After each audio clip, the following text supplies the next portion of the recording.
Have you ever cheated death?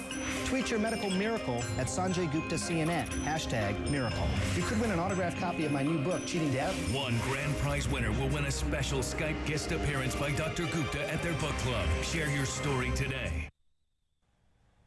New desperate measures tonight by the federal government trying to deal with a critical shortage of the medication used to treat flu symptoms in children.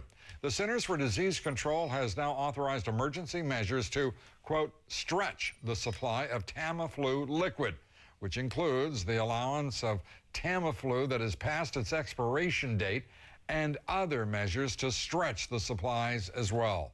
Kitty Pilgrim reports. In this Walgreens drugstore in New York, the pharmacist is stretching the supply of liquid Tamiflu by what is called compounding, breaking open capsules and mixing the contents with liquid.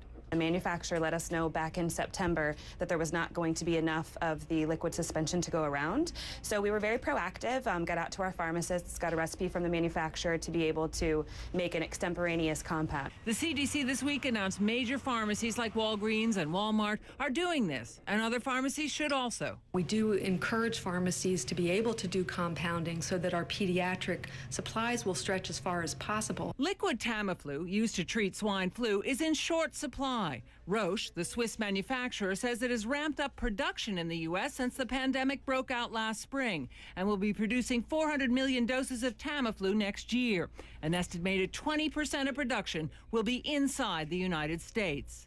Roche today says it intentionally shifted its production away from Tamiflu liquid, making capsules instead, because capsules provide 25 times the dosage in the same amount of time it takes to make one dose of the liquid for a child. So now it's up to pharmacists to make the drug usable for infants by compounding. The pediatric suspension is usually dispensed for infants or for children that cannot swallow tablets, and also for adults that can't swallow tablets.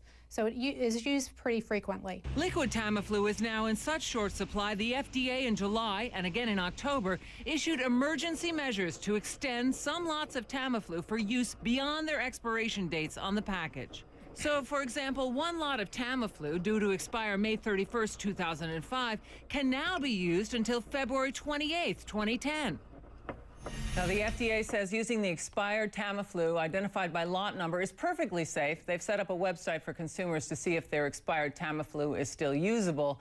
The CDC recently released 300,000 doses of liquid Tamiflu from the national stockpiles to hospitals around the country, but the CDC says that will not be enough to deal with the pandemic and the number of children who will need the medication, Lou. Well, let's be really clear. What the CDC is saying here is that there is a critical shortage of Tamiflu, and that they are drawing then on the adult supplies to meet that demand. And what will be the impact then on the availability of supplies for adults? There's no estimate on that, because they've just started. This is truly triage. Yes. Is what this is. Yes, this is emergency measures that they're just trying to figure out how to cope. But there's no estimate. They just started doing this, so there's no estimate on how much of this has to be converted to the children's dosage.